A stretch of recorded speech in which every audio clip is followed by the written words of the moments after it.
och Källström.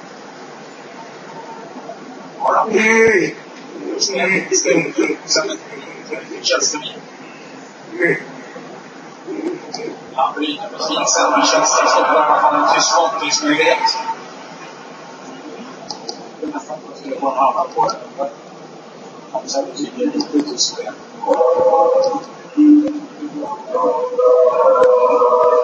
Så det är Prins Daniel. Men till honom satt Luchambri.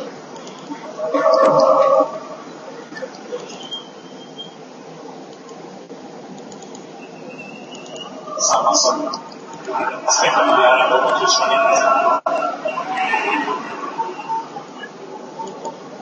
Just mot Tyskland i tävlingssammanhang har en tendens att komma så fort.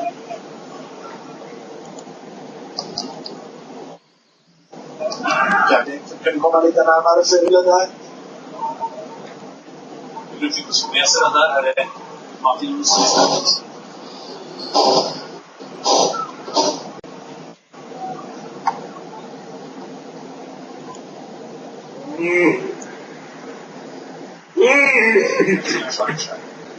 Tony Kroos och svenskarna faller undan. Kroos har ganska mycket yta och ser underhållen. Müller för 10 plan. Därifrån vill Özil göra. Vadå? Kroos och Özil här är Tony Kroos. Sebastian Larsson försöker orka hänga med. Schürrle utmanar Pierre Bengtsson. Utanför Marcel Jansen. Tyska inspelet är undanplockat av Kaczanikic. Som det fanns just han behövde vara då. Sen fanns det ändå tycker som Toivonen skulle hinna emellan en stund. Kolossalt viktigt arbete alltså, som du säger, som Toivonen och Hysén behöver göra i defensiv. Och springa och löpa på ett banderevis nästa tid.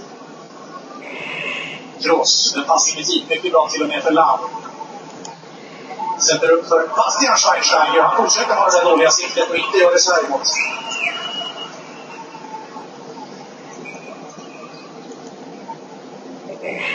Kroos återigen som sätter upp kanterna och vartannat. Filip Lahm som sätter upp Bastian Schweinsteiger och Kroos över till Schürrle också.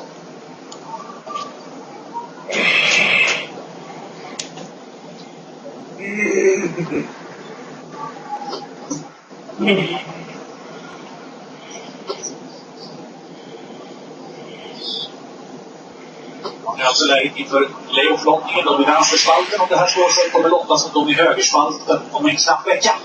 Då får Sverige reda på vilka matcher som väntar i mitten av november. Hemma och borta mot motståndarna just i vänsterspalten.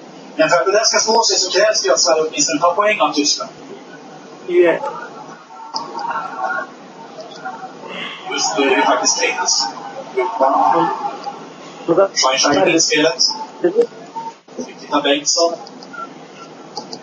Bengtsson Larsson försvarar igen. Så tuffar han 20 och Marcelians. Då står det igen. Lite från Özil med inspelet. Ingen offside. Domarna säger spela vidare. Det är Kroos på det här viset. Schweinsteiger på Marcel Jansen under 20. Det är Bengtsson med Jansen.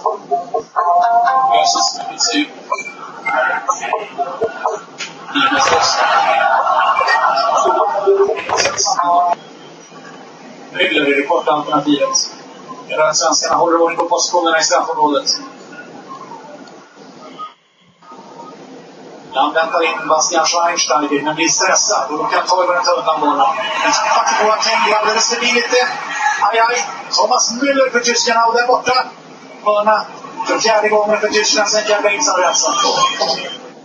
Det gäller att svenska laget är väldigt noggranna när man vinner bollen och inte här. Som Ola Toivonen tappar den enkelt. Där ser vi just det här bollåtererövningen från den tyska lagets sida. Ger på att tänka skiver framsteg framåt istället för att falla hem i försvarsspelet. Det är en jättestor skillnad och tyskarna är väldigt passande. Där kommer här Kroos. Bästa hörna hittills från tyskarnas sida. Och Lahm ska gå på volley. Bra svenska Lutz och Källström som undan en gång. Kroos. Larsson utan balans. Tony Kroos med lite yta då. Nästa gång undan. Martin Olsson.